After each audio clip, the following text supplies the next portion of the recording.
would like to invite Mr. Phil Honeywood from the CEO, IEA.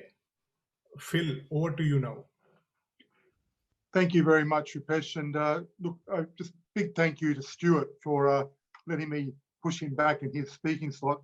I'm sorry, colleagues, because I actually have a very private meeting, dinner tonight with the new Minister, Minister Tudge, and I have to be in the city to have dinner with him in 1 hour time at 6:30. So I thought you might think it might be worth my while not to be late for the new minister. To all my AAERI friends, I was only thinking that we've known one another as good friends now for more than 15 years, and friends in so many different ways.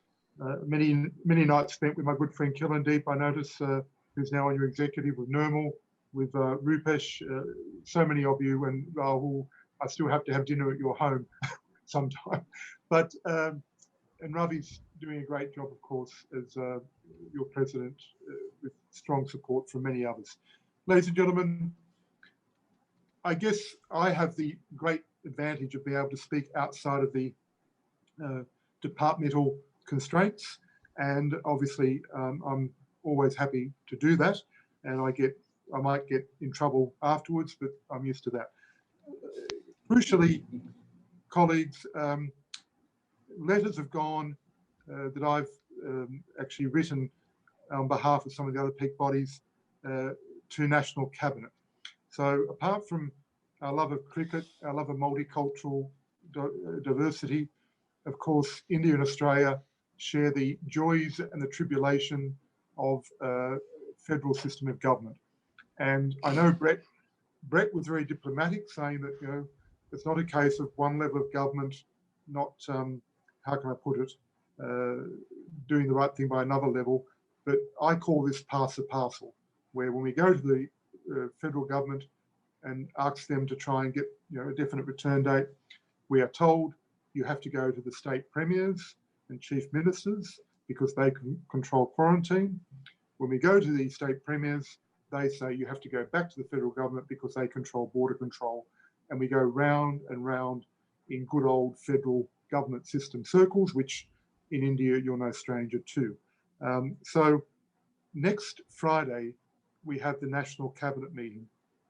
And that National Cabinet is a new invention of our Prime Minister, which includes all 6 premiers and the 2 chief ministers of Australian Capital Territory, ACT, and Northern Territory.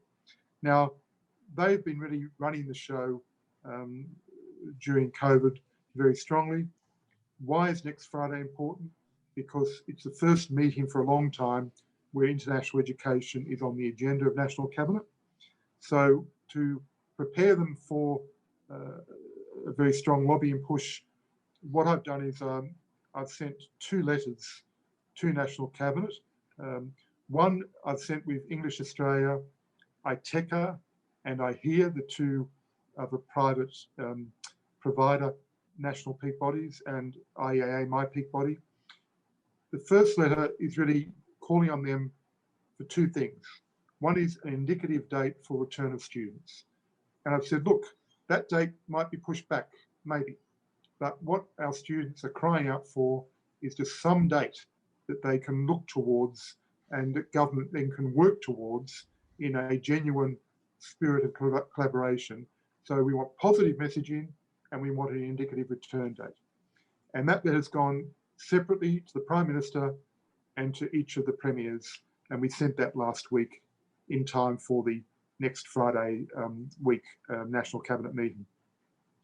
The other separate letter I've sent on behalf of those 4 national peak bodies has been to try and get an extension from the Prime Minister and the 5 or 6 federal ministers I deal with, wearing my hat as convener of the Council for International Education, which Brett referred to. And that's calling for a wage subsidy extension for private providers. Now, you're probably aware that the public universities don't get wage subsidy extension. We call that JobKeeper. But the 1/3 of the international education sector that you know and love that aren't public universities, the private English language colleges, the private vet providers, private higher education providers, you know, the ones that pay you normally a better commission than public universities, they, of course, are suffering very badly because many of them can't or don't enrol domestic students, and it's been too difficult to quickly change their courses for domestic students. So what's happened is we're going to find that many wonderful English language colleges that Brett Blacker at English Australia, of course, is CEO of, they're going to start to fall over after March and go bankrupt because, as we heard from Liz, the English language enrolments are way down, and Brett gave us the data on that. So in the absence of any wage subsidy support that's kept their doors open up until now, after March, if they don't get an extension of that wage subsidy, they will be closing down. And I think that's bad for everybody in the business because diversity is so important and clearly we want them to survive. The other letters have gone today, separate letters. For my sins, I'm also on the purpose-built student accommodation working group. And you know now there are some very big players in Australia, Urban Nest, Scape, Igloo. They build these massive multi-million-dollar student apartment blocks. Now, ironically, most of those companies are owned by UK pension fund, American pension fund, Singapore Investment Corporation, and they expect a 7% return on equity. Well, of course, they're now looking at empty apartment towers and they're desperate to try and get international students back. So letters have gone out today again to National Cabinet in time for their meeting next Friday from that multi-billion-dollar sector of accommodation, really pushing for a return date and for positive messaging. So a lot of lobbying is going on, to Ravi's earlier point. But of course, in all of this, we have to understand unlike the UK, where you think they're an island nation and they've only just started hotel quarantine, unlike the UK, Australia's whole history has been about Fortress Australia, about us being an island continent and about protecting ourselves. And I think on the one hand, Australia is going to have a wonderful health dividend, we'll call it that, because we've done so well in stopping COVID from taking off in our community. We've had 0 local cases for some days now across the whole of Australia. But then, of course, the problem we've got with that is that we're not going to be able to capitalise on that health dividend if we can't have international students come back here and enjoy a safe COVID-free environment. So we're really pushing, I can tell you, as strong as we can. I'm doing media almost 24/7. Last Friday, I did 11 different media interviews across the country, just trying to really push, promote. But one of the biggest challenges I've got, which won't come as a surprise to many of you, is trying to get the wider Australian community to really understand the benefits of international students and international education. And you can talk in dollar terms, $40 billion a year, but equally we have to talk about the diplomatic benefits to Australia, the relationships. And what really upsets me is when I hear I'm now getting phone calls from mothers in Toronto, Canada, who are saying to me their sons and their daughters are 4th year medical and 4th year dental students at University of Melbourne, for example. And it's just not equitable that having done 4 years of a medical degree or a dental degree, and they cannot get back to Australia to finish their world-class qualification and then be able to practice as a dentist or as a doctor. Now, look, there are many examples like that, but I'm trying to educate the Australian public that it's not just about making money, it's about equity. And even if we have to just focus on returning students from India, from any country, I think it doesn't matter. On equitable grounds, we have to try and at least get returning students to be able to finish those degrees. And that's my political argument that I'm pushing. 2 other quick points I'll make.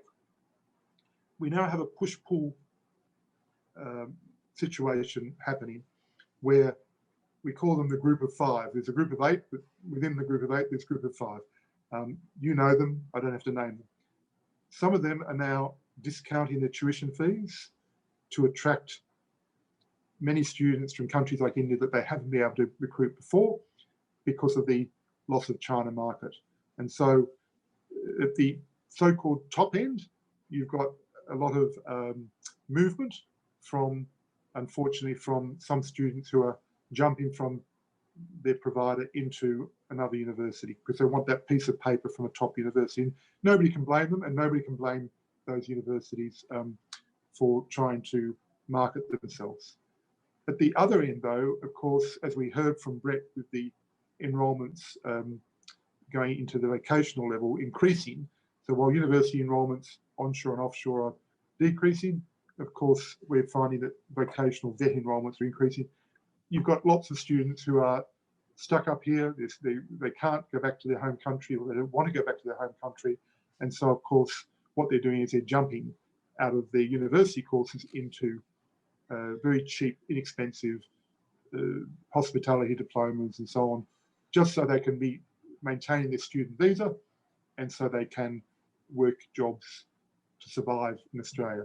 And so I feel very sorry, really, if you like, for the middle-ranking universities and the regional universities and the high-quality private providers who are caught in the middle between this push-pull of students wanting to jump to higher academic level institutions and students wanting to jump down into cheaper vocational courses. And I feel for many AAERI agents because, of course, what's happening is onshore agents are in many cases being paid very high commissions to push these students. Now, we know this has been a big problem, and Ravi, an AAERI executive, have been very strong on advocating this. I organised a meeting with Minister Tian, I think it was now 18 months ago, Ravi, in the hotel in Delhi, where you put that case to him about the onshore poaching. But it's still a big issue, and COVID's made it worse, unfortunately. And I guess, look, the other point that I would really make is that we know that other countries are taking market share off Australia. We know that, of course, Boris Johnson's offering the 2-year post-study work right visas now for the 1-year master program. Please understand that we look at all these policies of other countries, and we're really making sure, as convener of the National Council of International Education, that we try to ensure that if we can't match some of those policy changes, we will, in our own way, make the best policies available to you. And certainly the dinner that I'm attending tonight with Minister Tudge will be very important. I mean, we're very fortunate that our national regulators, TESCA and ASQA, have made online learning supported very strongly, as you know, for students who want to study offshore online. And we know we're very pleased that our national regulators have also ensured we've got, and the federal government, to their credit, have ensured we've got regulatory fee frozen, so then many providers are not paying fees they normally are charged by government to be able to operate. So there's been some good benefits, but also it's been a very mixed result card for Australia in different ways that you're all aware of. So I'll quickly leave it at that, because I don't want Stuart to have to wait too long. If there's any quick questions that any AAERI friend wants to make, I'll quickly answer before I go off to dinner with the Minister. Phil, firstly, thanks a lot for joining us today. This is Ravi here, and thanks from the industry for the lobbying effort that you have put in. In fact, there are no two voices. We are talking exactly the same thing. And you used a very interesting term even on your tweet, and you mentioned today the passing the parcel between, I mean, of course, the advantage you and I have, which probably Brett and Liz don't, is that we can speak our mind here. And what I would put in is that you talked about passing the parcel between the federal and the state. I believe even within the federal, between the ministers and the prime minister, there's a passing the parcel going on. In fact, the dinner that you go out today to, I think is very important, but I recall that just last week on, or was it this week, on Tuesday, Alan Tudge was quoted in the Age and the Sydney Morning Herald talking about the return of international students based on a vaccine passport. And just that evening, the Prime Minister was quoted by the Australian saying that that's not going to happen. Now, I'm not trying to say anything here, but it's just that I felt that there's a passing the parcel even within the federal government at times, forget about the premiers, because that we are now living in Australia. I understand exactly what's going on. But come on, I mean, you've been a member of the Liberal Party at one point of time. I'm sure you can whisper in the ears a little bit more and get them all to talk at least one thing, so that we don't celebrate prematurely. So I think I'll let that be with you as a thought here, Phil. Thanks a lot for joining us. And I know Stuart is, of course, waiting. And thanks, Stuart, for agreeing to that. Ravi, I'll quickly answer that. The Prime Minister didn't rule out the digital visa. What he actually said was that it's going to take a while to bring those in. So he didn't say, no, it's not going to happen. He said his understanding was it's actually a digitized passenger returning card, really, so that independent verification of having been vaccinated before the student arrives will then make the Australian population satisfied that they're not bringing COVID into the country. So that's the point he was trying to make, that Alan Tudge was being optimistic. The Prime Minister was being, some might say, more realistic, dare I say. I better be careful what I say. I might not get given dessert tonight for dinner. But do thank Alan Tudge from our side too. About 8-9 months ago, there was a particular statement from the Prime Minister regarding international students and their being able to stay on in Australia and things like that. But what we found at that time, Alan Tudge was the Minister for Immigration. Now he is with Education. And he had made a very positive statement thereafter, which helped restore faith in Australia amongst the students. So to thank him from our side. Look, the other point I'll make is that there has not been a government in Australia that's more qualified for the portfolios. We've now got Alex Hawke as Minister for Immigration. Coincidentally, he shared a house with the Prime Minister just before Scott Morrison became Prime Minister. So Alex Hawke knows the Prime Minister intimately. And Alex was the Assistant Minister for Immigration under Tony Abbott. So Alex Hawke already knows the portfolio. As you say, Minister Tudge was acting Immigration Minister. His actual portfolio was cities and population for a year before he now became Education Minister. And as Stuart knows, and you all know, Dan Tehan, who I went to India with, and we all met with Dan Tehan 18 months ago. Dan has gone from education to trade. So those crucial ministries that sit on the National Council for International Education with me, we now have very qualified ministers. So if we can change the politics, at least we know we've got ministers who understand the issues, which is very important. No, totally fine. And they've served in different ministries, and these ministries are interrelated. And so thank you very much, Phil. And by the way, Alex Hawke is also my MP in Sydney, in Western Sydney. So that's fantastic. And I need to go out looking for him in Castle Hill, where his office is. So all the good, all fantastic. So take care and have a good meal. Hopefully you are taking him to an Indian restaurant. But if not, that would have helped. But anyway, that's fantastic. Thank you. Thank you very much. Thank you, Ravi. Okay. Thanks a lot.